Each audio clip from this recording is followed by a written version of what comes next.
tocar el tema creyentes útiles conforme a su soberanía. Para ello, por favor, quisiera que usted me acompañara a Hebreos, capítulo 11, versículo 32 al 34. Hebreos, capítulo 11, versículo 32 al 34. Y dice la bendita palabra del Señor: ¿y qué más digo?, está diciendo el autor a los hebreos, porque el tiempo me faltaría contando de Gedeón, de Barak, de Sansón, de Jefté, de David, así como de Samuel y de los profetas, que por fe conquistaron reinos, hicieron justicia, alcanzaron promesas y taparon bocas de leones. Señor, que tu Ruach HaKodesh en este tiempo nos asista, que tu precioso y poderoso Espíritu Santo nos asista para poder entender los principios, preceptos que están consignados en tu palabra inspirada, Padre, y que no salgamos de este lugar, Señor, como llegamos. Es en tu nombre, amado Señor, y en el nombre de Jesús, de Yeshua Masía, Jesús nuestro Mesías, que te lo pedimos. Amén y amén. Mis amados, el capítulo 11 del libro a los Hebreos es una exposición muy especial y por sobre todo muy particular de aquellos hombres que desarrollaron fe. Ahora, bien preguntarías tú, ¿qué es fe? En el versículo 1 del capítulo 11 dice la palabra: es pues la fe la certeza de lo que se espera y la convicción de lo que no se ve. Es pues la certeza, dice la palabra, de lo que se espera, pero es la convicción, o sea, la confianza de lo que no vemos.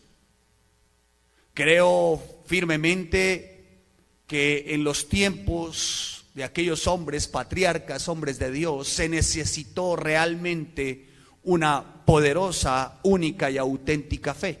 Y no solamente lo creo por ellos mismos, sino que lo creo ciertamente porque se necesitaba de una poderosa fe para guiar un pueblo, para cumplir con el propósito que Dios había demandado a estos patriarcas, a estos hombres y mujeres del Señor. Creo firmemente que la fe que ellos desarrollaron no era solamente por algunas cosas físicas o materiales, como en el caso de Noé. Noé no estaba pidiendo ciertamente o anhelaba tener una fe poderosa para terminar su arca. No, porque el Señor ya le había provisto de madera, de brea, de todos los materiales y utensilios. Creo que la fe que Noé necesitaba poderosamente era para subir a aquellos que no estaban en el arca, a los no conversos, a los impíos. Creo que la fe que Noé necesitaba desarrollar era para subir a los impíos al arca. Y si lo vemos de alguna manera y lo desarrollamos como está en la palabra, vayamos al capítulo 4 del capítulo 11 de Hebreos. Y vamos a ver un listado de aquellos hombres del Señor que de alguna manera necesitaron de esta fe. Por la fe Abel ofreció a Dios un sacrificio más aceptable. Quiere decir que Abel lo que necesitaba era desarrollar una fe para agradar a su Señor. Por la fe Enoc fue sacado de este mundo. Ahora bien, ¿por la fe de qué? De Enoc, dice, fue sacado de este mundo. Ahora, la fe que Enoc necesitó fue para caminar en este mundo sin contaminarse, sino procurando agradar a su Señor todo el tiempo. Para eso necesitó Enoc, ¿qué? Fe. Y seguimos leyendo y dice el versículo 7: por la fe Noé, cuando fue advertido por Dios acerca de las cosas que aún no se veían con temor, preparó el arca en que su casa se salvase. Y por esa fe condenó al mundo y fue hecho heredero de justicia que viene por la fe. Por la fe ciertamente Noé trajo salvación ¿a quién? A su casa. O sea que la fe que Noé necesitaba desarrollar no era por la construcción de un arca, sino porque su casa ¿qué? Se salvara, porque los demás también fueran salvos. Y así seguiríamos. Y veríamos que por la fe Abraham, siendo llamado, obedeció para salir del lugar que habría de recibir. O sea, se necesitaba esa fe para salir de allí y que Abraham con el tiempo fuera testimonio para las demás personas de su época y con su ejemplo y testimonio poder de alguna manera enseñarles quién era su Dios. Por la fe, dice la palabra también, escuche, habitó como extranjero. ¿Quién? Abraham.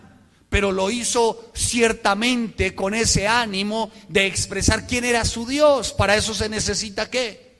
Fe. Y así seguimos durante todo el capítulo 11 y nos damos cuenta más adelante también de Moisés, de Jacob, de Isaac. Nos damos cuenta que cada uno de ellos necesitaron desarrollar una especial fe para poder guiar al pueblo en los principios, preceptos y mandatos de la ley del Señor. O no me digan que no se necesitaba fe para guiar a un pueblo como en la época de Moisés. Se necesitaba fe poderosa, porque el pueblo siempre quería hacer lo que al pueblo le parecía que debía de hacer. Y nos encontramos ciertamente con un pueblo que se quiere resistir, con un pueblo que rechaza, con un pueblo que no quiere aceptar. Por eso, mis amados hermanos, siempre he dicho que Dios usa a personas como insólitas, personas que uno no pueda Él llegar a usar. Él usa personas imperfectas, Él usa los defectos de la gente, Él usa gente pecadora, porque si no lo hiciera así, Él no tendría ningún otro tipo de personas a quien utilizar. Así que después de haber escuchado y hacer como un breve repaso en Hebreos capítulo 11, de hombres como Abel, como Abraham, como Moisés, de hombres después de Abraham, como Isaac, como Jacob, llegamos allí al versículo 32 y al versículo 34 y leemos estas palabras que pues no son tan familiares, porque casi no se toca el capítulo 11 de tal manera. ¿Qué más digo?, dice el salmista, porque el tiempo me faltaría contando de Gedeón, de Barak, de Sansón, de Jefté, de David, así como de Samuel y de los profetas que por fe conquistaron reinos, hicieron justicia, alcanzaron promesas, taparon bocas de leones, apagaron fuegos impetuosos, evitaron filo de espada y sacaron fuerzas de debilidad. Ahora, seguramente muchos más debieran estar incluidos en esta lista, pero el libro de Hebreos aquí menciona dos personajes bien particulares en los que me quiero detener para la enseñanza de hoy, creyentes útiles a su manera, conforme a su soberanía. Estos dos son Gedeón y Sansón. Son dos extremos. Son dos personajes que me parecen como ciertamente algo fascinantes. Podríamos llamarle en el caso de Sansón un poco extravagantes, pero Gedeón y Sansón son presentados los dos dentro de este estudio de Hebreos, y vemos a Gedeón, un hombre que va de lo débil a lo fuerte, y vemos a Sansón, un hombre que va de la fortaleza a la debilidad. Pero en ambos casos, estos hombres fueron útiles. ¿Para quién? Para el Señor. Útiles para el Señor. De una manera muy, escuchen, pero muy importante, el Señor los usó. Estos dos hombres, Gedeón y Sansón, son identificados en la palabra como jueces. ¿Cómo qué? Eso, muy bien. Vamos a verlo bibliocéntricamente. De hecho, la historia de estos dos hombres, escuchen mis amados, las encontramos en el libro que se denomina el libro de los jueces. Tú vas al libro de los jueces y te das cuenta que allí figuran los nombres de estos dos personajes en medio de los diferentes jueces que tuvieron la oportunidad de encabezar como líderes a la nación de Israel. Ahora bien, cuando hablamos acerca de un juez, creo que inmediatamente se nos viene a la cabeza hombres eruditos, hombres que tienen que ver con leyes, hombres que tienen que ver con el juzgar al pueblo. Pues resulta, mis amados hermanos, que jueces no hace referencia a ello. Jueces es traducido en el hebreo, si lo vamos a hacer correctamente, como una palabra que significa libertador, una palabra que significa el líder. El tipo de juez del que habla la palabra no es el mismo juez al que viene a nuestra mente. El tipo de juez del que habla la palabra es aquel hombre que Dios utilizaba para proteger, para preservar y para liberar a su pueblo. O sea que los jueces eran hombres que Dios había elegido para salvar, para proteger y para dar la pelea por su pueblo. No como hoy se concibe el término juez. Cuando la nación de Israel llegó a la tierra de Canaán, escuchen, ustedes podrán recordar que esta nación estaba ocupada por diferentes tribus, ¿se acuerdan? Y cuando llega la nación de Israel a Canaán, se dan cuenta que está ocupada y que son tribus guerreras. Y el Señor equipa al pueblo de Israel de hombres guerreros para que libren batallas y puedan tomar la tierra prometida. Para eso nombró jueces. Y dentro de esos jueces estaban Gedeón y Sansón. Los jueces de la época de la palabra eran conocidos como hombres de grandes hazañas, de grandes batallas, de grandes peleas, de grandes enfrentamientos. Eran conocidos por sus estrategias y habilidades militares. Esos eran los jueces de la época. Dios permitiría levantar hombres como Gedeón, por ejemplo, Sansón y otros, para que fueran guías, para que lideraran y pudieran sacar al pueblo victorioso. La historia de los jueces tiene que ver con la protección de Dios para el pueblo de Israel. Cuando tú te das cuenta y estudias el libro de los jueces, te das cuenta que lo que el Señor quería era mantener su fiel promesa de guardar a su pueblo y hacerlo libre. Pero ¿en qué insistía su pueblo? El Señor insistía en levantarles jueces, o sea, libertadores, hombres de batalla, líderes. El Señor insistía en levantarles. ¿Para qué? Para traer ¿qué? Libertad. Pero el pueblo ¿en qué insistía? En seguir siendo esclavo. ¿Esclavo de qué? De su pecado. ¿Esclavo de qué? De su depravación. El pueblo insistía, el pueblo quería hacer a su manera. Y el Señor levanta hombres, escoge hombres para sacar al pueblo y decirle al pueblo: oiga, no es por ahí, pueblo mío, no es por ahí. Entonces en Jueces vemos la fidelidad de nuestro Dios a sus promesas. Promesas que hizo a Abraham, promesas que hizo a Josué. Él dijo a Josué, y el pueblo le dice a Josué en su momento: a Jehová nuestro Dios serviremos y a su voz obedeceremos, dice el pueblo. Cuando el Señor cumple sus promesas, el pueblo pareciera como escuchar. Pero no es sino que al pueblo se le suelte y al pueblo se le olvidan las promesas. Y el pueblo deja de escuchar. Y el pueblo vuelve a sus andadas. Es increíble, como parecido a este tiempo, ¿no? Oiga, hermano, mira, esas andadas no te convienen. Mira, estás jugando con fuego. Estás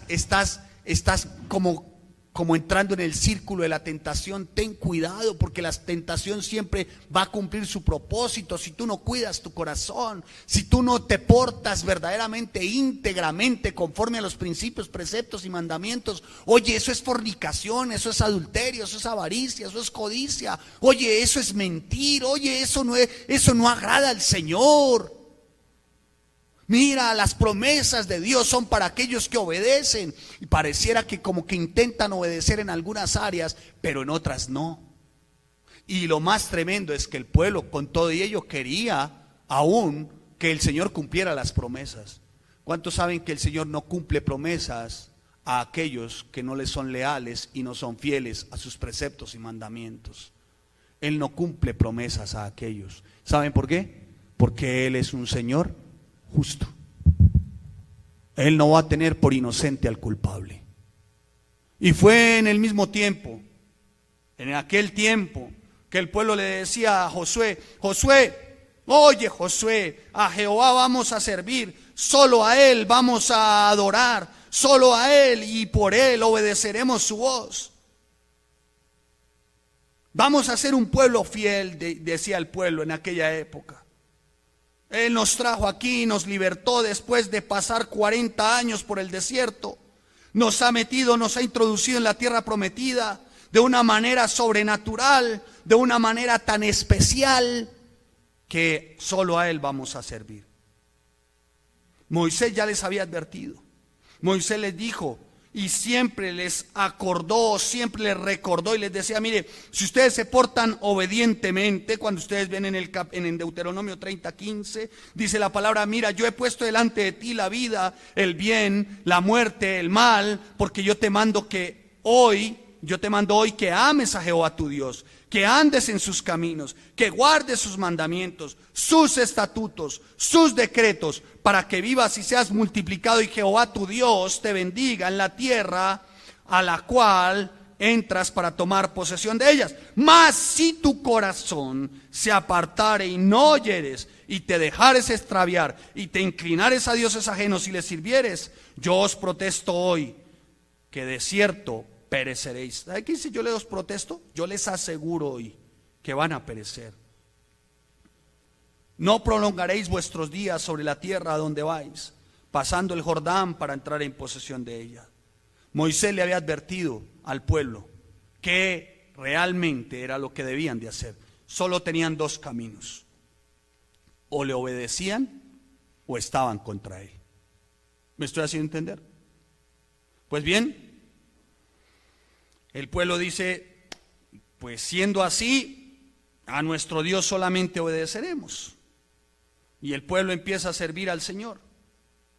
Pero resulta que el pueblo, después de que entra a la tierra prometida y después de haber dicho que sí obedecerían a su Señor, escuche lo que ocurre, mis amados hermanos, para que ustedes vayan por favor a Jueces. Acompáñenme a Jueces capítulo 2. Mire lo que hace el pueblo, Jueces 2. O sea, ya muere Josué, ¿sí? Jueces 2, capítulo 6. Jueces capítulo 2, versículo 6. Porque ya Josué había despedido al pueblo y a los hijos de Israel. Se habían ido cada uno a su heredad para poseerla. O sea, ya tenían que tierra. ¿El Señor les había cumplido la promesa? ¿Sí? Correcto. Muy bien. El pueblo había servido a Jehová todo el tiempo de Josué. ¿Todo el tiempo de quién? De Josué. Muy bien. Y todo el tiempo de los ancianos que sobrevivieron a Josué, los cuales habían visto todas las grandes obras de Jehová que él había hecho por Israel. Pero murió Josué, hijo de Num, siervo de Jehová, siendo de 110 años. Y lo sepultaron en su heredad de Timnat Será, en el monte de Efraín, al norte del monte de Gaz. Y toda aquella generación también fue reunida a sus padres. Y se levantó después de ellos otra generación que no conocía a Jehová ni la obra que él había hecho por Israel. Y escuche lo que dice. Después los hijos de Israel, versículo 11, hicieron lo malo. ¿Cómo? Hicieron lo malo ante los ojos de Jehová y sirvieron ¿a quién? A los Baales. Abandonaron, dice, dejaron a Jehová, el Dios de sus padres, que los había sacado de la tierra de Egipto, y se fueron tras otros dioses, los dioses de los pueblos que estaban a su alrededor, a los cuales adoraron y provocaron a ir ¿a quién? ¿Ya nos vamos entendiendo? Y entonces provocan a ir al Señor. El Señor se aira contra el pueblo. El Señor hace que incluso en la época aquella los madianitas, los amonitas, los opriman. Los opriman de tal manera que de alguna forma les hacían sufrir hasta el delirio. ¿Todo por qué? Porque no habían obedecido ¿a quién? Al Señor. No lo habían obedecido, se apartaban. Israel fallaba en su acercamiento al Señor una y otra vez, por lo que eran castigados por Él. ¿Sabe cómo eran castigados? Por sus mismos enemigos. El Señor se apartaba de ellos, dice, ¿quieren de esto? Listo. ¿Quieres fornicar? ¿Quieres adulterar? ¿Quieres seguir en tu codicia? ¿Quieres seguir en tu avaricia? ¿Quieres seguir robando? ¿Quieres seguir pensando como quieres pensar y por fuera de los preceptos, principios y mandatos? Sigue, ve tú. Y eso mismo que el mundo hoy anhela, eso mismo también les oprime. Porque dígame usted, ¿quién con tanta avaricia y tanta codicia puede ser feliz hoy? ¿Quién? Si este es el país, un país bien extraño el nuestro, hermoso pero extraño. Es el único país, creo, en la historia. He estado indagando, le pediría a alguno de mis hermanos si tiene algún dato diferente que me ayudaran en la semana. Pero estuve indagando de los últimos 100 años para acá, en qué país de este mundo el fiscal anticorrupción es el más corrupto. Escuche, estuve indagando 100 años, en serio, 100 años, le di ahí al primo Google, últimos 100 años, ¿cuál fiscal anticorrupción es el más corrupto? ¿Sabe qué respuesta me dio? Colombia. Es increíble, hermano. ¿Quién puede ser feliz haciendo las cosas a su propia manera? Pero cada uno elige, ¿no? Cada uno pareciera que va sin Dios ni ley, una vida anárquica. Eso sí, llegan los tiempos difíciles, ya que no sabe qué se busca, la iglesia.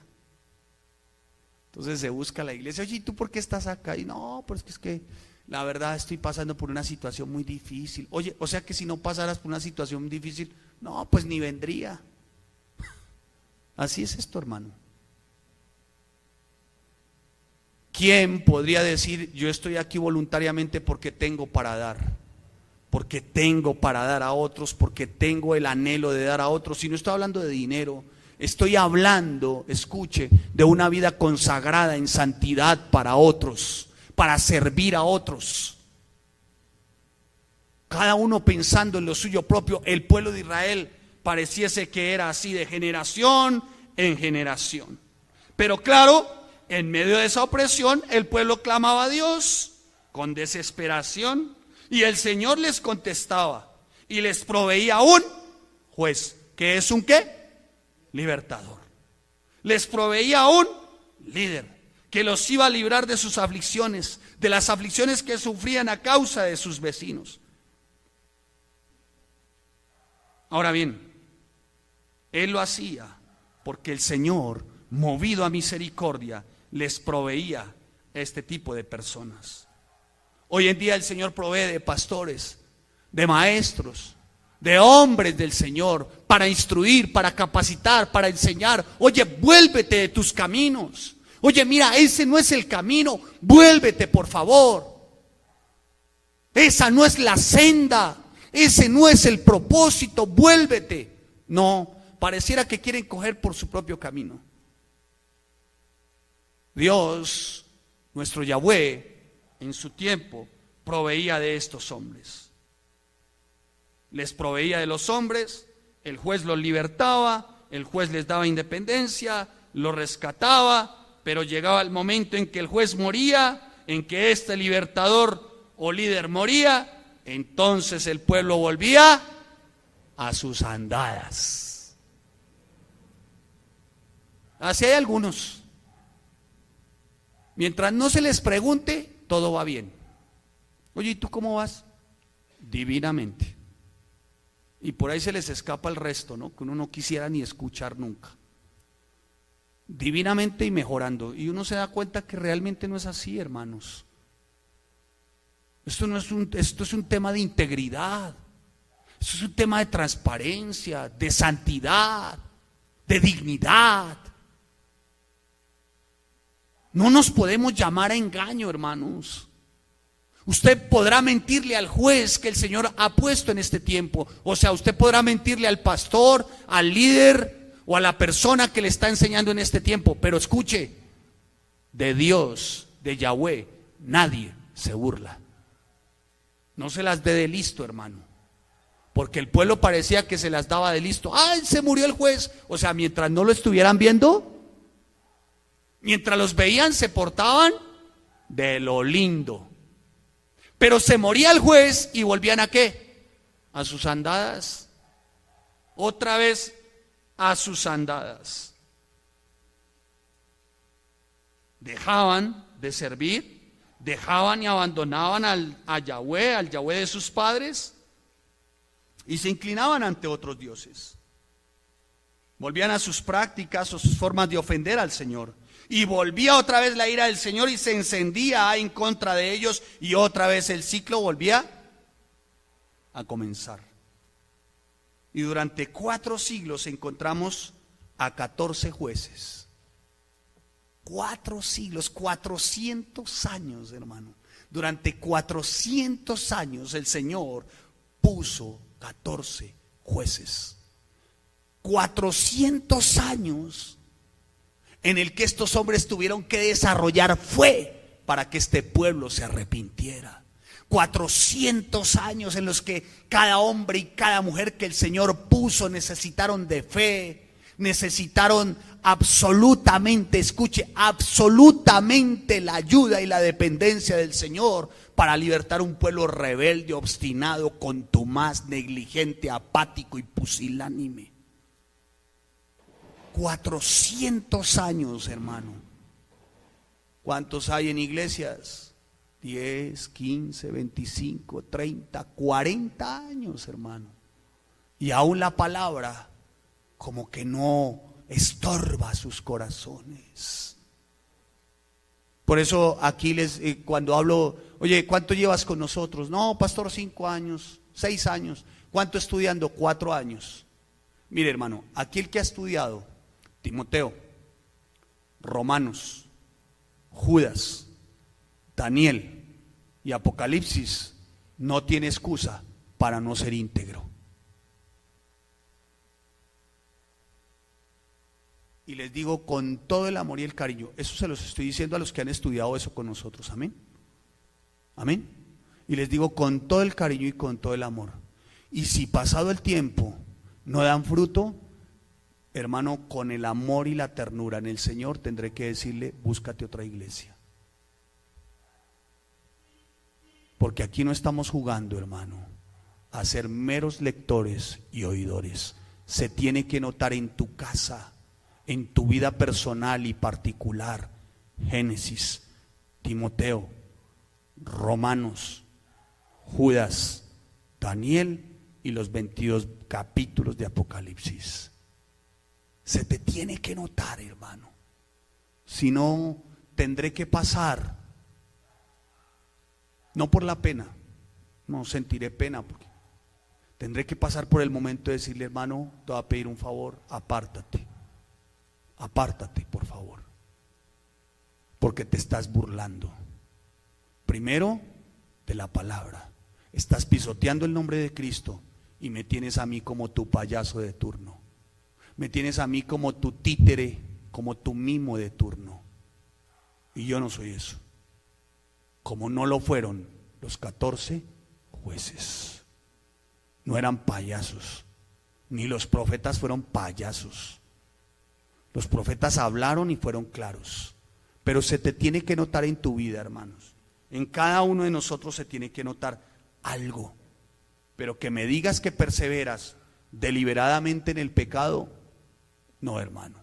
Mire, claros, si hemos de verdad de evangelizar, de enseñar la palabra y solamente quedan 10 o 20 o 30 de los 5,000 que vayan a venir, bienvenidos los 10, pero prefiero 10. Prefiero de las multitudes 32,000, Gedeón, ya lo vamos a ver. De los 32,000, 10,000. Y al final el Señor lo dejó con 300. Prefiero 300.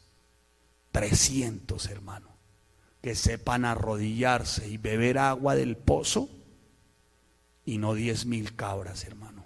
Que no saben lo que es arrodillarse ni beber agua del pozo. Y podré decir, Señor, valió la pena. Valió la pena ser juez, valió la pena ser líder, valió la pena llamar a libertad por medio de la palabra. Amén. Vamos ya como entendiendo un poco. ¿Sí? ¿Me estoy haciendo entender? Ya van viendo el curso de la enseñanza, ya va tomando forma, ¿no? Qué bueno, mis amados, qué bueno, eso me alegra mucho. De manera pues que durante 4 siglos encontramos a 14 jueces identificados.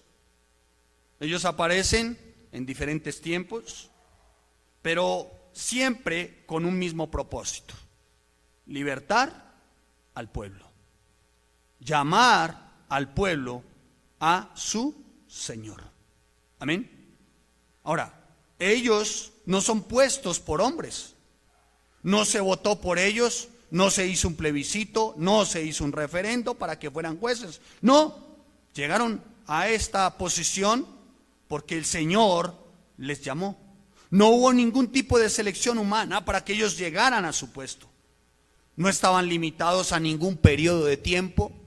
No estaban limitados, escuche, a cumplir con algún periodo de tiempo tampoco, ni con algún tipo de normas específicas puestas por hombres. No eran seleccionados al azar tampoco, ni de acuerdo a su estrato, ni a su género. Hablo femenino o masculino, por si alguna cosa, ¿no? ¿De acuerdo?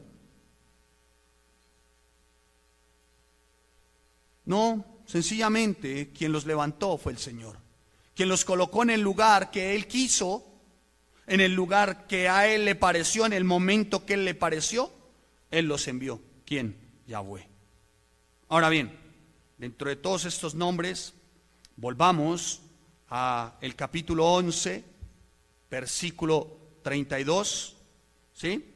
Ahí estamos en nuestro texto, los que me están siguiendo ahí, y permítame leerle, por favor, esta versión de Hebreos 11, y dice, el 32, ¿qué más voy a decir? Me faltaría tiempo para hablar de Gedeón, Barak, Sansón, Jefté, David, Samuel y los profetas, los cuales por la fe conquistaron reinos, hicieron justicia y alcanzaron lo prometido, cerraron bocas de leones, apagaron la furia de las llamas y escaparon del filo de la espada, sacaron fuerzas de flaqueza, se mostraron valientes en la guerra y pusieron en fuga a los ejércitos extranjeros. Me llama la atención dos cosas, escuche. La primera, sacaron fuerzas ¿de qué? De flaqueza. Y se mostraron valientes en la guerra. Esos eran los jueces de la época. Ahora, dentro de ese contexto, vamos a ver qué tan valientes y qué tan guerreros eran. ¿Cierto, mi hermano? Veámoslo. Gedeón se destaca en medio de estos 14. Gedeón es el sexto en la lista. Sansón es como el número 12 o 13. Y están separados por algunos años. Eran hombres comunes y corrientes, con errores, con defectos muy serios. Probablemente, seguramente, si se presentan a una escuela de liderazgo y dicen yo soy Gedeón, lo rechazan.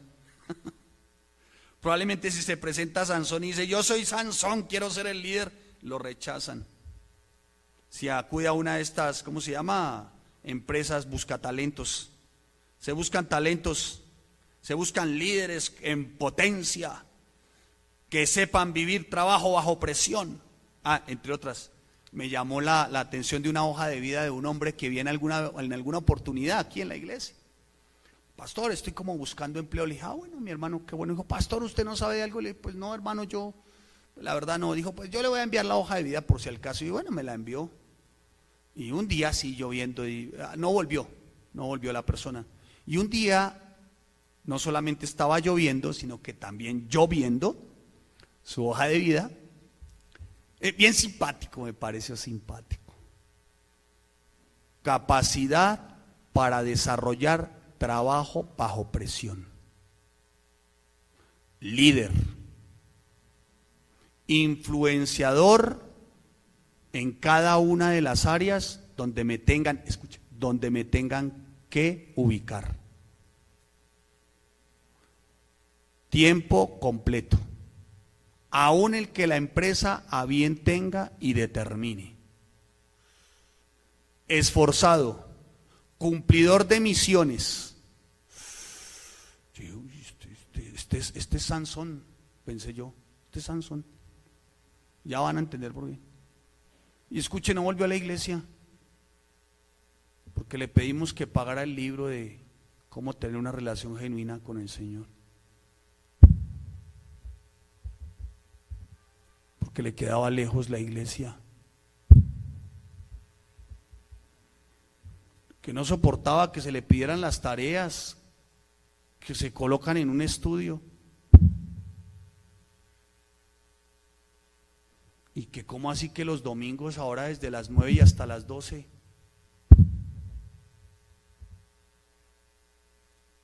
Qué carretudo, ¿no? Qué carretudo. Por eso a mí esos parroquianos de una vez claros. De una vez claros. Pastor, ¿qué hay que hacer? A ver, para lo que sea, pastor, con usted para las que sea, mi pastor querido. Le digo, hermano, empiece por estudiar, ya como que ahí baja los brazos, ¿no? Y estudiar que, pues la Biblia, menso. Toca estudiar, sí, claro. Toca estar a las 9, después de que pases ya conozcas el método inductivo, pues pasarás a un estudio más profundo de las Escrituras. Esto te va a demandar el que estés aquí los jueves de 7 a 9 y te va a demandar mínimo de 2 a 3 horas diarias de estudio metido. ¿Cuántos saben que es así? Porque si no estudias y haces referencias cruzadas, marcas palabras claves, puedes determinar qué son los términos de conclusión, de referencia. Si no marcas nada de esto, no hay estudio. Y son más o menos de 2 a 3 horas diarias, en completo silencio y subrayando, para que puedas entender que Jesús no fue atado por 1000 años. Ay, hermano. ¿Sí me hago entender? Bien, mis amados, sigamos. Para que puedas entender con el tiempo que el que escribió Apocalipsis no fue Pablo. Y que cuando tú vas a hablar de milenio, cuando tú vas a hablar de segunda venida, de milenio, de Armagedón, tú tienes que explicarlo literalmente como está en dónde. Y no decirme que todo encaja. Todo como que se encaja, ¿cómo es la teoría esta? Se acopla. Bueno, ¿qué me puedes decir de la segunda venida, Armagedón, milenio? Todo se acopla. Uy. Bien. Veamos qué dice de Gedeón, para que ustedes se den cuenta. Viendo la vida de Gedeón, vamos a intentar, escuche, identificar el tipo de líder y el tipo de juez que el Señor estaba poniendo en su momento. Acompáñeme por favor a Jueces capítulo 6. Jueces capítulo 6. ¿Sí? Vamos a ver dos personajes bien especiales y esperaría que el Señor esté hablando a nuestros corazones y a ver dónde nos ubicaríamos nosotros. ¿Qué clase de persona verdaderamente tú puedes llegar a ser en el Señor? Como ese líder, como ese hombre que quiere libertar, que quiere traer sanidad, que quiere traer libertad a su casa y a muchos que no conocen. Los hijos de Israel hicieron lo malo ante los ojos de Jehová y Jehová los entregó en manos de Madián por 7 años. ¿Se acuerdan lo que les conté? ¿Sí? Hacían lo malo y otra vez los enemigos los oprimían. Versículo 3. Pues sucedía que cuando Israel había sembrado, subían los madianitas y amalecitas y los hijos del oriente contra ellos, subían y los ¿qué? Atacaban. Versículo 6. De este modo empobrecía Israel en gran manera por causa de Madián, y los hijos de Israel clamaron ¿a quién? Y cuando los hijos de Israel clamaron a Jehová a causa de los madianitas, Jehová envió a los hijos de Israel un varón, profeta, el cual les dijo: así ha dicho Jehová, Dios de Israel, yo os hice salir de Egipto y os saqué de casa de servidumbre. Y escuche, y vino el ángel de Jehová y se sentó debajo de la encina que está en Ofra, el cual era de Joás, estoy leyendo el 11, y su hijo Gedeón, ¿quién? Aquí ya aparece Gedeón, estaba sacudiendo el trigo en el lagar para esconderlo de los madianitas. Y el ángel se le apareció y le dijo: Jehová está contigo, varón esforzado y valiente.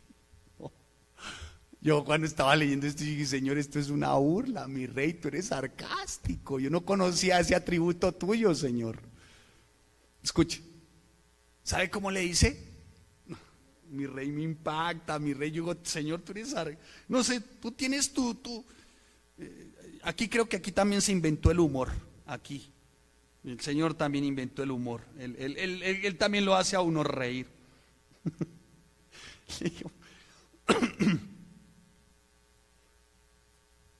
Se sentó y le dice: escuche. Y le dijo: Jehová está contigo, varón esforzado, ¿y qué? Y valiente. Pregunto: ¿dónde estaba sacudiendo el trigo Gedeón? ¿Dónde? En el lagar. O sea, Gedeón estaba sacudiendo el trigo en el lagar. El lagar era un sitio encerrado. O sea, Gedeón estaba escondido sacudiendo el trigo para que los madianitas y los amalecitas no se lo quitaran. Tan valiente Gedeón. Cuando el trigo, ¿sabe cómo era que se zarandeaba? En un lugar alto y al aire libre. ¿Para qué? Para que cuando se zarandeara el trigo, pasara el viento y se llevara la impureza y quedara lo pesado del grano. Pero como si él se paraba en un lugar alto y donde lo vieran y abierto, pues venían los madianitas y los amalecitas, ¿y qué hacían? Se les llevaban el trigo. Gedeón era ¿qué? Temeroso. ¿Cómo era Gedeón? Temeroso. Ay, mi triguito, mi trigo, que no me lo vayan a quitar. Mi platica, que no me la quiten.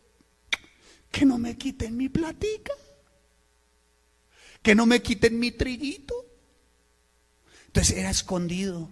Y mire, el Señor se le aparece y le dice a Gedeón: ay, Señor, el ángel se le aparece y le dice, ¿cómo le dice?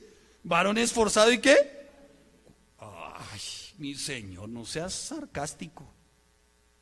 Le dice: varón esforzado y valiente. Y Gedeón le respondió: ay, Señor mío, sí, mi Señor. Si tú estás con nosotros, ¿dónde están todas tus maravillas que nuestros padres nos han contado diciendo? ¿No nos sacó Jehová de Egipto y ahora Jehová nos, ¿cómo dice? ¿Nos qué? Nos ha desamparado y nos ha entregado en manos ¿de quién? De los madianitas. Ah, fuera de eso, ¿sabe qué hace? Le reclama al Señor. Oye, se tenía confianza el valiente, ¿no? Qué valiente Gedeón.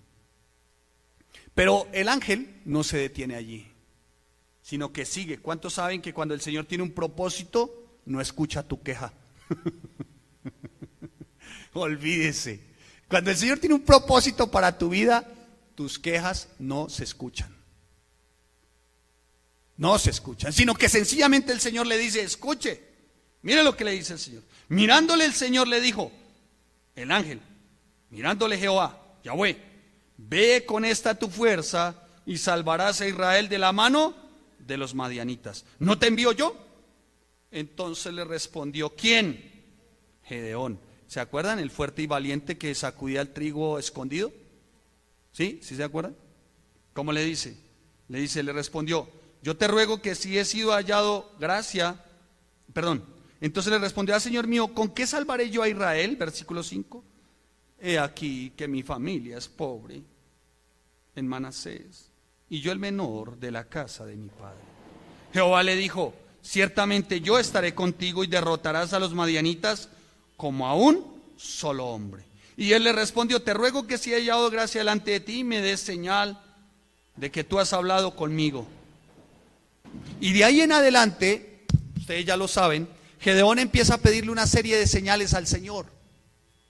Primero con un sacrificio, después le dice que con un vellón, o sea, un trozo de tela. Señor, que llueva y que el trozo al otro día amanezca seco. Después, no quedando contento este valiente, le dice: Señor, que no llueva y que al otro día amanezca mojado.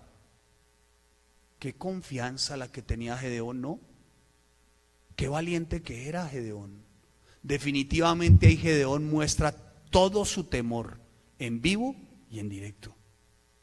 Gedeón temeroso.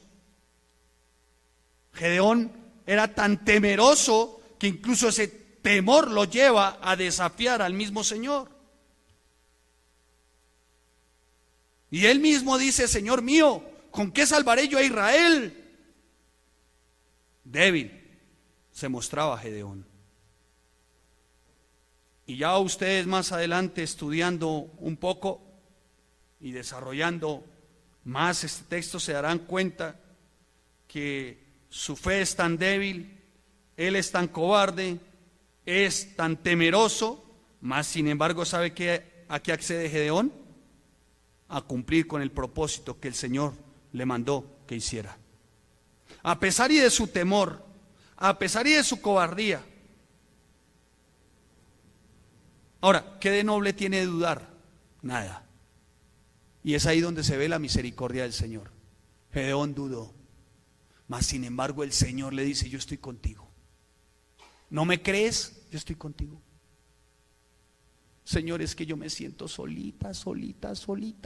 A mí me hace falta el chulo. Me hace falta ese lagarto, así me patee, me escupa, me diga lo que, o yo lo tenga que mantener, es que sin él no puedo vivir. ¿Y cuántos saben que justo en ese momento, cuando las damitas deciden, escuchen, le dice el Señor a las damitas: oye, yo te tengo como mujer, como sierva, tú serás una herramienta poderosa en mis manos, a ti te voy a usar como juez, o sea, te voy a usar para libertar tu casa, para libertar tus compañeras de trabajo, tus compañeros de trabajo, a ti te voy a usar, mujer. Y preciso se aparece el parroquiano. ¿A qué no saben qué hace? Para intentar sacarla primero del propósito. Si están en unión libre, le dice que se casen, pero que no venga a la iglesia. Y si no le dice que se case, le dice: ¿sabe qué? Divorciémonos. Y como se siente temor, y como la mujer se siente débil y desprotegida, algunas acceden. Y saben, lo que no saben es que también se están llevando su descendencia y sus hijos por el camino equivocado. ¿Me estoy haciendo entender? Gedeón era débil, Gedeón cobarde, pero Gedeón, sin embargo, y a pesar de todo, ¿sabe qué dijo? Señor, aquí estoy. Aquí estoy, Señor. Mas, sin embargo, Gedeón le puso lógica y dijo: listo, Señor, me armaré de todos los que hay. Y se armó de todos los que había, los citó a todos. Pero él, en medio de todo, queriendo hacer, pero aún había temor en su alma. ¿Y por qué había temor? Cita a muchos porque dice: los madianitas y los amalecitas son demasiados, son muchos. Entonces estoy parafraseando y tratando de resumir para llegar a Sansón. Y cita a un montón de gente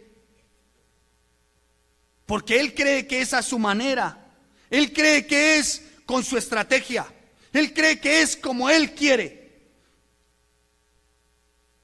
Y en el versículo 7, en el capítulo 7, lea el 7, vamos al 7 rápidamente. En el capítulo 7, en el versículo 2 y 3, Jehová dijo a Gedeón: el pueblo que está contigo es mucho para que yo entregue a los madianitas en su mano, no sea que se alabe Israel contra mí diciendo: mi mano me ha salvado. ¿Sabe qué le dice el Señor? Todos estos que hay acá son muchos, se los voy a quitar, porque es que donde el pueblo de Israel venza a los madianitas y a los amalecitas, el pueblo es tan desagradecido que va a decir que es por él mismo. ¿Se les parece al día de hoy? Lo que tengo es por mí, lo que soy es por mí, yo hago por mí. Entonces el Señor le dice: no, ¿sabe qué no, Gedeón? Son muchos, Gedeón. Tú le vas a decir al pueblo, dígale al pueblo que quien tema y se estremezca, madrugue. ¿Cómo? Ay, ¿cuántos saben que no vienen porque les toca madrugar? Madrugue, ¿y qué? Y devuélvase desde el monte de Galaad. Y se devolvieron de los pueblos 22,000 y quedaron ¿cuántos? 10,000. ¿Con cuántos contaba entonces Gedeón? Con 32,000. Gedeón hace cuenta y dice: con 32,000. ¿Cuántos no han hecho esas cuentas? Su lógica, su razonamiento, sus propias estrategias, y el Señor le desbarata todos los planes. Todos los planes, ¿o no? Le desbarata todos los planes porque, claro, viene con su estrategia y dice, bueno, si yo ayuno, si yo oro, si yo diezmo, si yo me congrego, si yo también, si yo, y el Señor viene y ¿qué quieres? Y pues todo eso con un propósito, el mío propio, y viene el Señor y se lo deshace. Y le dice, no, ¿sabe qué no? 22,000 se le fueron. O sea que 22,000 estaban, ¿por qué? No, ¿por qué estaban 22,000? ¿Por qué? Les voy a decir por qué. Porque los vieran. Estaban para que los vieran. Sí, Gedeón, estamos contigo. Vengan y estudien Hechos. Uy, no, ya no, porque toca madrugar. Sí, Gedeón, estamos contigo. Vengan, intercedan. Uy, no, es que es por la noche, hace mucho frío y de pronto yo a veces me encrespa el pelo. Se devolvieron 22,000. En la iglesia puede ocurrir lo mismo. Ve uno, muchos. Y uno cree, y empieza uno a hacer cuentas, ¿no? Y dice, bueno, son 50, son 100. Que vengan, que traigan 2 el próximo domingo, son 200. Y esos 200 que traigan 3 son 600. Y esos 600 que traigan 3 son 1,800. Y empiezan a hacer cuentas. Y el Señor dice, no, se me queda con 20. Yo, pero Señor, ¿20? 20 en este lugar, Señor, mire, 20. Sí, pues con 20. ¿Quién está haciendo la obra? ¿Usted o yo? Qué pena, Señor, tú. Sí, tienes toda la razón. Y escuche lo que sigue. Ahora pues, haz pregonar. Bueno, el 4. Y Jehová dijo a Gedeón, aún es mucho el pueblo. Uy, santo el Rey de los ejércitos es mi Señor. Le quedaron 10,000 y ¿sabe qué le dice el Señor? Aún es mucho el pueblo. Llévalos a las aguas, versículo 4. Y allí te los probaré. Y del que yo te diga, vaya ese contigo, irá contigo. Mas de cualquiera que yo te diga, este no vaya contigo, el tal no irá. Entonces llevó el pueblo a las aguas. Bueno. Y Jehová dijo a Gedeón, escuche. Y Jehová dijo a Gedeón, cualquiera que lamiere las aguas con su lengua, como lame el perro, y a aquel pondrás aparte. Asimismo a cualquiera que se doblare sobre sus rodillas para beber.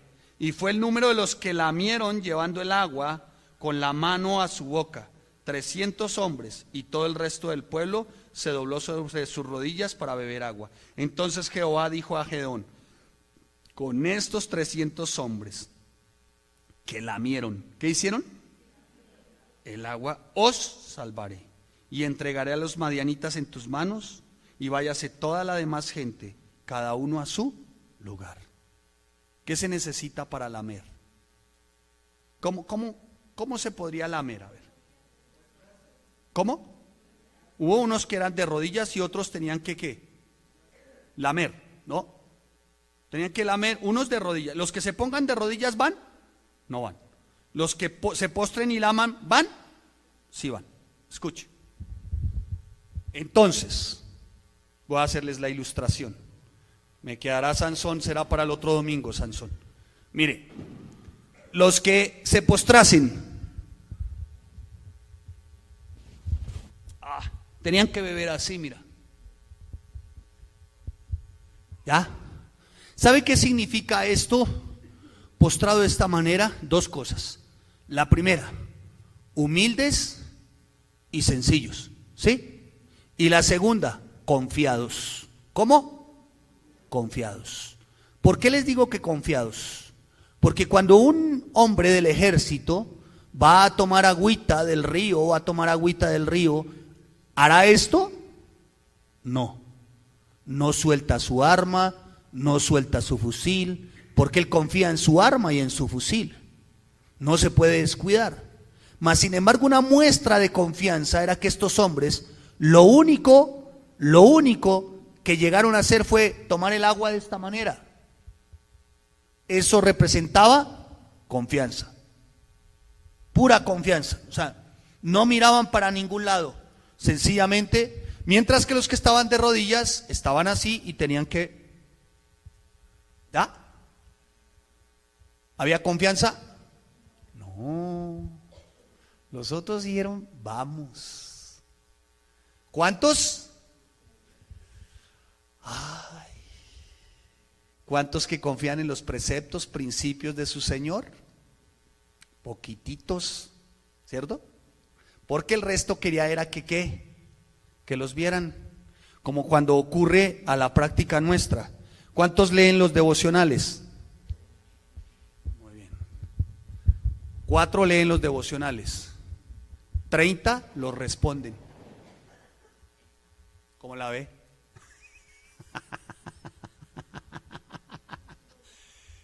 30 responden los devocionales, 30, o sea, ven el devocional y ¡pum! Amén. Y pregunto, oye, dime la palabra de hoy del devocional. Bueno, pues a ver, está tan bonito. Está muy bonito. Yo me acuerdo que, no, lindo. No, lindo, lindo. ¿Sí? Oye, la prédica en la iglesia. Uy, no, el pastor se postró y tomó agüita. ¿De eso se acuerdan? Bueno, ¿y tú? Lo que te habló el Señor, ¿qué te dijo el Señor? ¿Estás confiando o no estás confiando? ¿Estás haciendo conforme al propósito? Escuche, ¿se quedó con cuántos? ¿Con cuántos?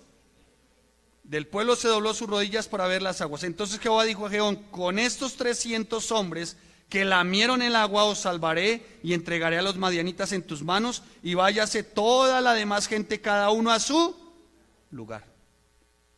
Ahora, cuando ustedes ven y adentran, ustedes ven de rodillas y usted dice, pastor, es que tomaron de rodillas y esos son los 300. Cuando usted lee el hebreo, se da cuenta que lo que hicieron ellos fue postrarse. La postración es como yo les acabo de mencionar. ¿Sí? ¿Me está haciendo entender? Bueno, siga. Entonces Jehová dijo a Gedeón, con estos 300 hombres que lamieron el agua, que confiaron, con estos 300, escuche, sencillos, te entregaré a los madianitas. El Señor nuevamente a Gedeón le cambia todos los planes. Todo. Ahora, yo no tengo idea qué significan los 300, por si alguien me pregunta, pastor, ¿y el número 300 qué significa en la Biblia? ¿Se podrá hacer el chance con ese número? No. No, es que no falta, hermano. No falta. Ay, Señor. Gedeón con esto estaba demostrando su temor. Quería llevarse 32,000 y el Señor lo deja que solamente sean 300. Solo 300. Un hombre muy débil, pero que se hizo fuerte en el Señor. Mírelo ahí en el Jueces 8:28. Jueces 8:28. No, si alcanzo. Jueces 8:28. Mire lo que dice la palabra en Jueces 8:28. Ya les nombré al valiente que sacudía el trigo a las escondidas. Pero mire lo que dice el 8:28. Así fue subyugado Madián. ¿Quién era Madián? Diga, los enemigos del pueblo de Israel. O sea que fue sometido Madián. ¿Qué quiere decir eso? Que Israel les ganó la batalla. Entonces dice, así fue subyugado Madián delante de los hijos de Israel. Y nunca más volvió a levantar cabeza. ¿Quién? Madián. Y reposó la tierra 40 años en los días de Gedeón.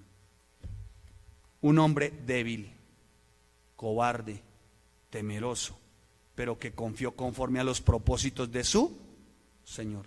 Damita sola, podrá usted sentir debilidad, algo de cobardía, pero si confía en su Señor, Él le va a dar la victoria. Amén. Damita que se siente oprimida o subyugada, si confía en su Señor, Él le va a dar la victoria. Amén. ¿Sí me estoy haciendo entender? Varón que está solito, que no ve hoy nada, porque dice, fe es pues la certeza de lo que no se ve. Dice, no que no exista. ¿Estás haciendo entender? Detrás de ese portón hay un edificio. ¿Sí? ¿Lo vemos? ¿Existe? Ah, muy bien. Entonces, varón De lo que no veamos en nuestros hijos, no se deprima. De lo que no veamos en el cónyuge, no se deprima. De lo que no se vea en ninguna de las áreas, no se deprima. Puede que no se ve, pero existe, porque el Señor hace su promesa y Él la cumple. Y más a nosotros los que nos portamos por momentos como débiles, ¿no? ¿Cuántos han sentido debilidad? Yo solo, muy bien, ustedes no. Qué bueno, hermano, qué buenos. Qué bueno que es el Señor con ustedes. Sansón pasó de lo fuerte a lo ¿qué? A lo débil. Vaya al capítulo 13 de Jueces, rápidamente, a ver, acompáñeme a Jueces 13. Quiero que usted vea aquí, en unos minutos más, el contraste. Jueces 13, ¿ya lo tiene? Si lo tiene, diga amén. Los hijos de Israel volvieron a hacer lo malo. ¿Qué hicieron? Ay, pero es que estos sí no aprenden, ¿no? ¿Sí vieron? Los hijos de Israel volvieron a hacer lo malo ante los ojos de Jehová, y Jehová los entregó en manos de los filisteos por 40 años. Y había un hombre de Sorá, de la tribu de Dan, el cual se llamaba Manoa, y su mujer era ¿cómo? Y nunca había tenido hijos. A esta mujer se le apareció el ángel y le dijo: he aquí que tú eres estéril, nunca has tenido hijos, pero concebirás y darás a luz un hijo. Ahora pues, no bebas vino, ni sidra, ni comas cosa inmunda, pues he aquí que concebirás y darás a un hijo, y navaja no pasará sobre su cabeza, porque el niño será nazareo. ¿Sí? A Dios desde su nacimiento, y él comenzará a salvar a Israel de mano de ¿quién? ¿Para qué fue llamado Sansón? ¿Para qué? Para salvar a su pueblo ¿de quién? De sus enemigos. Pues bien, veamos a Sansón.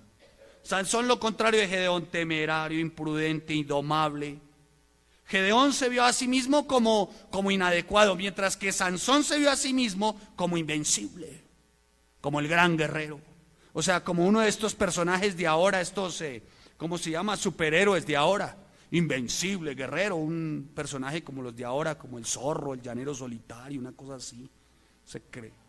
¿No? De ahora no. Bueno, perdónenme, ando un poco desactualizado de superhéroes.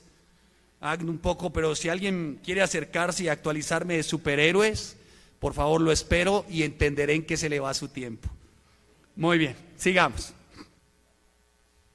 La madre de Sansón nunca había tenido hijos.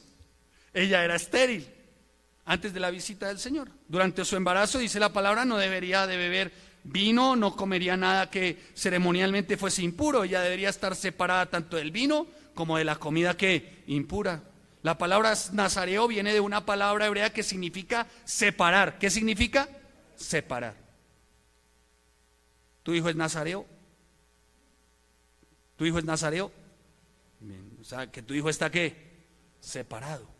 Esto se los pregunto porque habrán algunos que digan: no, este man con esa manera de actuar y con esa manera de ser, ¿qué separado va a ser este chino calavera? No, escuche y verá que él desde el vientre ya fue separado. ¿Vale? Se van a dar cuenta. Entonces, durante el embarazo le dice: sepárelo.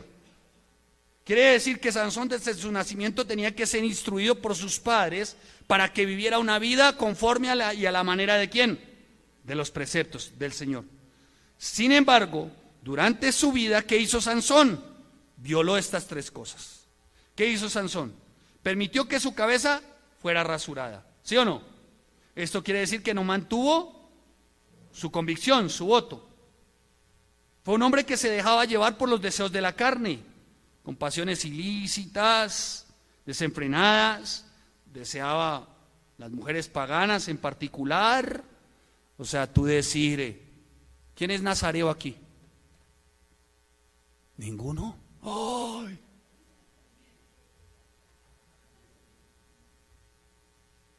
Me postraré y tomaré agüita, espere. ¿Quién es nazareo? Nazareo significa apartado, separado. ¿Quién es apartado aquí? ¿Quién es separado para el Señor? Muy bien, entonces usted no puede anhelar, escuche joven, a las mujeres, ¿a cuáles? A las mujeres del mundo, a las paganas. ¿Cuántos son casados? Muy bien. Hermano, ni se le ocurra, ni por equivocación. Yo tengo un principio. Yo a mi carro no subo ninguna dama. Bueno, mientras estoy solo, ¿no? Y si ha de ser una dama, es una hermanita, pero hermana de verdad, o sea, una creyente de la iglesia, no una que me diga, yo me congrego en oración fuerte al Espíritu Santo. No, esa no, esa ni las, esa le digo súbase, pero al andén. Yo digo, es una hermanita de verdad, sube a mi carro. ¿Y a dónde se sube la hermanita de verdad que le he podido transportar en esto? ¿A dónde se sube la hermanita? Muy bien. No, hermana, tampoco en el baúl, no, tampoco. Pero sí en la parte de atrás, ¿no? Esto por respeto a usted. ¿No? Escuche. Sansón tenía un carácter no.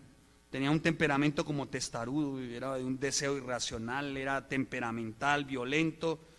Digamos que era como de esas personalidades volátiles, ¿no? ¿Cómo así, pastor, que hoy no hay Istacrin en la iglesia? Entonces se vuelven volátiles, ¿no? Volátiles.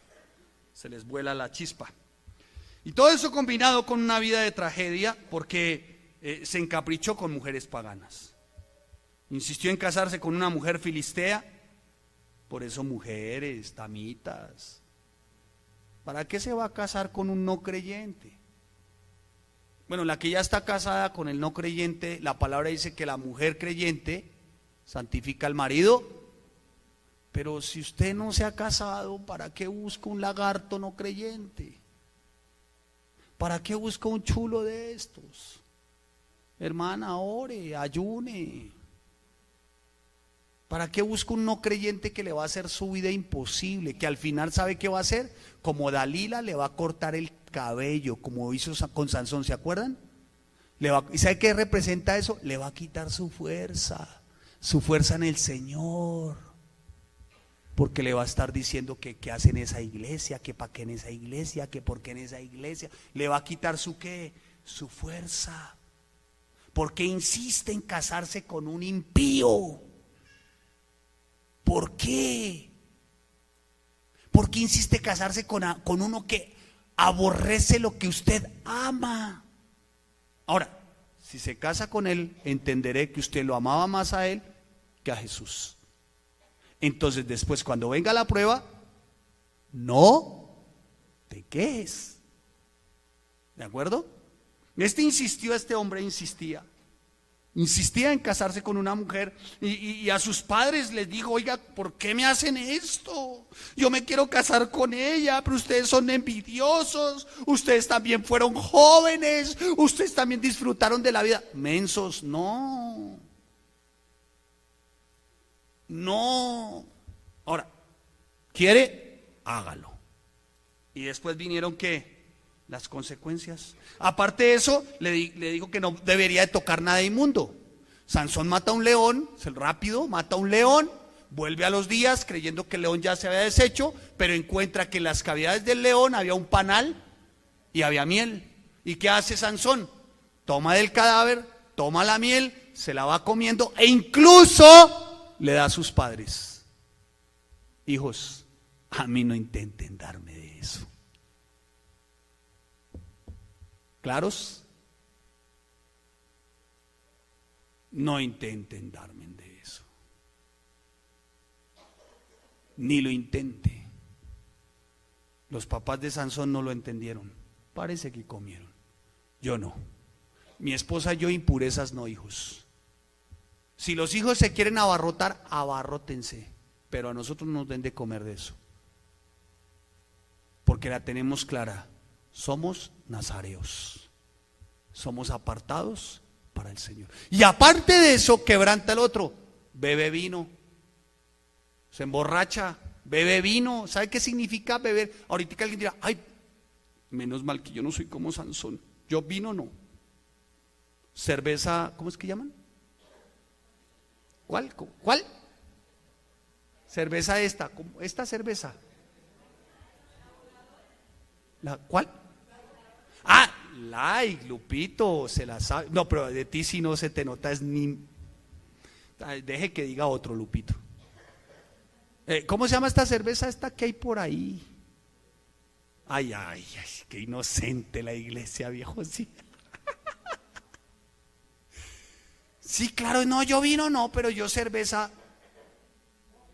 ¡Ah! Ya, identifiquen al hermano.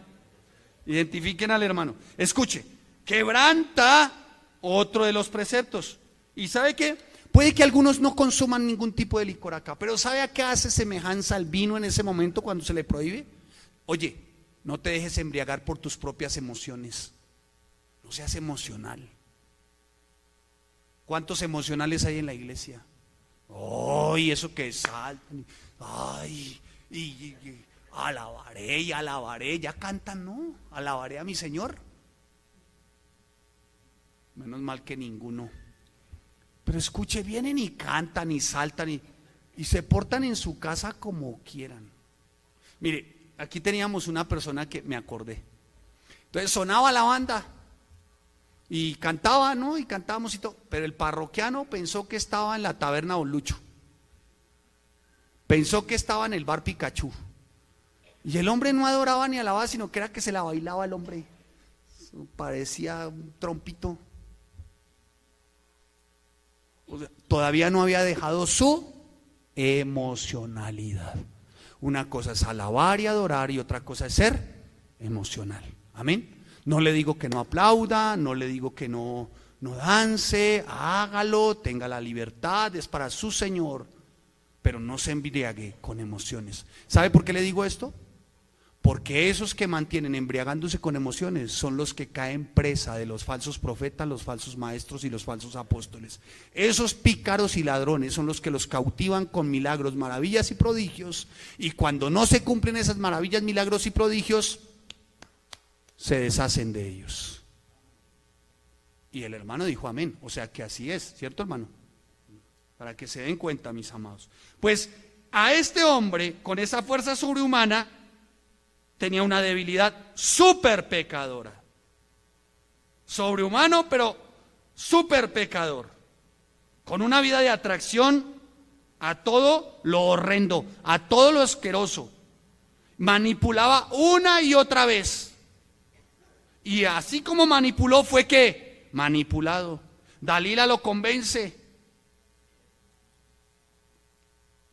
Y llega un momento, le cortan el cabello, despierta. Y lo que él no sabía era lo terrible que ya había ocurrido después de que él se dio a todo.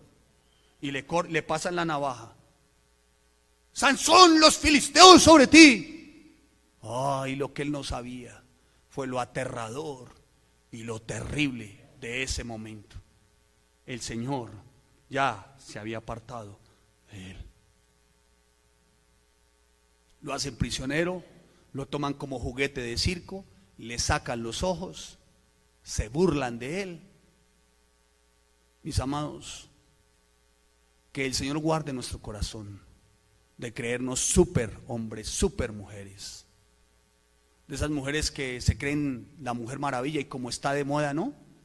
Está de moda la mujer maravilla y está de moda el hombre araña. No se crean súper, hermano.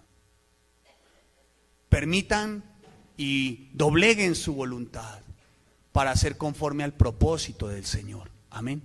Mujeres, no se las den de supermujeres. Hombres, no se las den de superhombres. Sométanse al gobierno del Señor. Mujeres manteniendo hombres.